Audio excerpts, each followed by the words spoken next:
Got the HEB Tennis Center improvement. All right. There's your resource there. You want to ask a question? Okay, and I wanted to get some more clarity as to how this project got put in place. And if you remember from my email, this is not actually planned in the CIP, in the approved short-term CIP. Actually, even the actual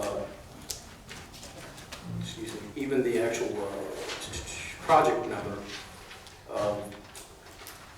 is not even listed in the CIP. There are several other ones listed there that are E14002 all the way through 6, and then also 14016.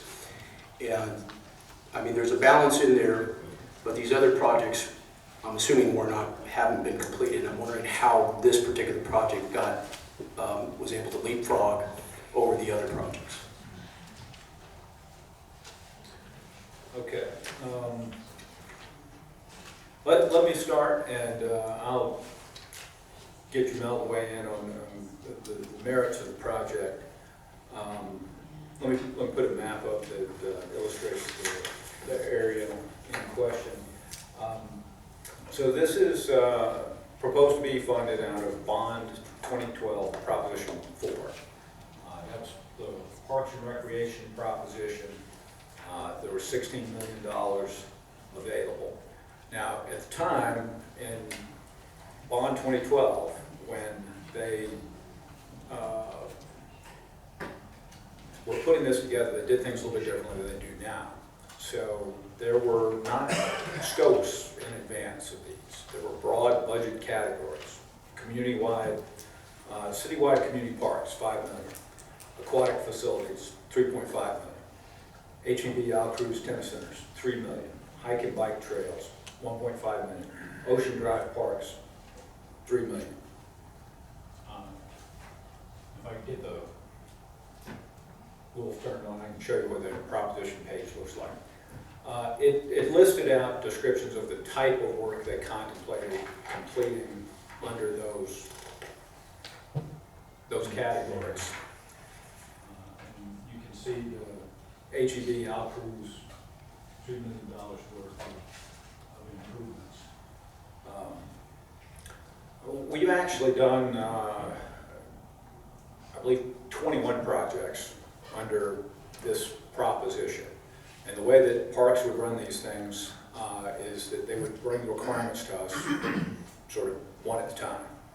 And they would keep bringing requirements essentially until the money was all expended. And we're getting close to that point now. If this project's approved, there's an allowance in there for the park out on the island, Village Park, and then there might be just a little bit of this money left. This is not how we want to do bond programs now, because engineering, it's hard for us to manage when we don't have the scope defined. And when you haven't done the planning, when you really haven't scoped or done any kind of the thought that gets you to the starting line of the project, you can't start. And we're in a situation where you're years down the road from the proposition, you're still bringing projects forward. So this probably should have been listed in the CIP. I will say that there's a lot of requirements that come in and get executed that aren't really showing up in the CIP. And this process that the city is trying to improve upon. This requirement was brought to us, to engineering, I'd say maybe as much as a couple of years ago. We did some investigation out there to try and see what was causing it. It was some distress that was showing up on those 3 courts that I had shown on the first slide. We think it's related to a storm drain problem there. This will correct both of those issues, but it's work that needs to be done. It's at the HEB Tennis Center. There's funding available on this proposition, and those are the dots that were projected to get this point. So, okay, I understand the project is probably a good project that needs to be done. I'm not questioning that. I'm just curious as to these other projects and what's the status on these ones. Bill Witt, project number E14002, Village Park, 14003. These other ones that I'm sure have requirements, I mean, why were these not done or put in place? They have an earlier project number. Well, Bill Witt is under construction. That's moving forward. Is this part of, I mean, it's not even planned here. There's nothing in year one, there's nothing for the next 10 years in this for planning purposes. I'm not sure exactly what you're looking at, so I'm looking at the approved CIP, short-term CIP. There's nothing budgeted for this year. There's zero. There's nothing filled in. There's no dollar amounts put in there. And I looked at the long-term CIP plan. There's nothing for the foreseeable under this sequence number 5. There is nothing in there. There's a balance, and there's projects linked to that based on those numbers that I gave you, totaling $5.4 million. There's just nothing. I mean, we're putting in a project that has a later sequence number or a later project number above the ones that are in there. Are these ones that are in there being completed now under different funding, or where is it coming from? Yeah, Are they completed? well, it's already encumbered, it's in process. I'm not sure why Well, I mean, Bill Witt isn't showing up. I can tell you, I'd have to look at that. I'm probably going to have to. Like I said, there's nothing planned in terms of dollars for this year. Correct, but I think that in the past, one of the problems that we've had with the CIP process, and I don't want to pick on Parks and Recreation, they're not the only one, but the CIP has been not universally participated in equally by all departments. The Utilities Department, for example, they put a lot of thought into putting their projects in, and with the approval of the CIP, they have the ability to sell revenue bonds and do their projects. Just getting something in the CIP doesn't create revenue for the Parks and Recreation. It has to go to a bond. And you may recall this predated you on the City Council, but the ones that were here, when we were planning for Bond 18, the Parks and Recreation Department came up with a request to put $6.5 million for splash pads that had never appeared in the CIP at all. It was not an identified need. They wanted that inserted on the bond. So it was essentially bypassing the CIP process. Now, Council changed that and put the piers in instead of splash pads. But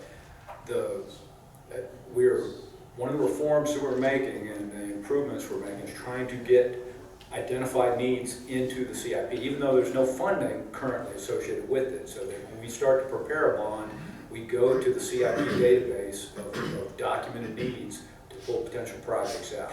Okay, so this is ultimately what I'm trying to get at, is we need better planning with Yes. regards to the CIP program. Absolutely. And I think I put in, when we were discussing this in our workshop, I said that anything that's in the short-term CIP should have funding attached to it already, and you shouldn't put it in there in the short-term CIP plan if it doesn't have funding, right? Which should be policy now, right?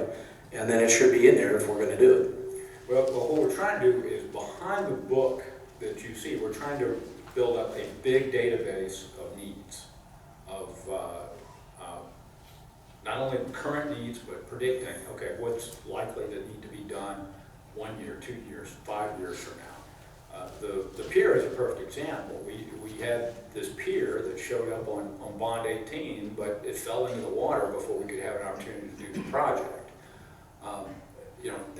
That should have been done on a bond several years ago. That should have been a 2012 bond project or 2014.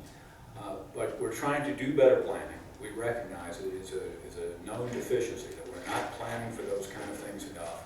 And then when we do a bond, we'd like to be able to go to the CIP book and look at all the needs and have those flow into the bond program. But going back to this Bond 12, this is an example that there wasn't really a good CIP, because you see, rather than look at specific projects, they just gave you sort of broad categories of money and one significant figure of dollars at it, and the planning comes after the bond referendum.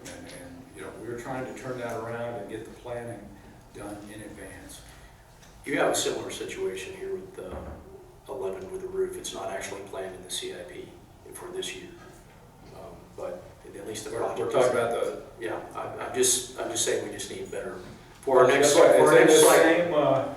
same Yeah. package. I know. For our next cycle, we need to really scrub this really, really well so we have good clarity on what projects are coming up, so we know what funding should be used for them, and if we do have funding.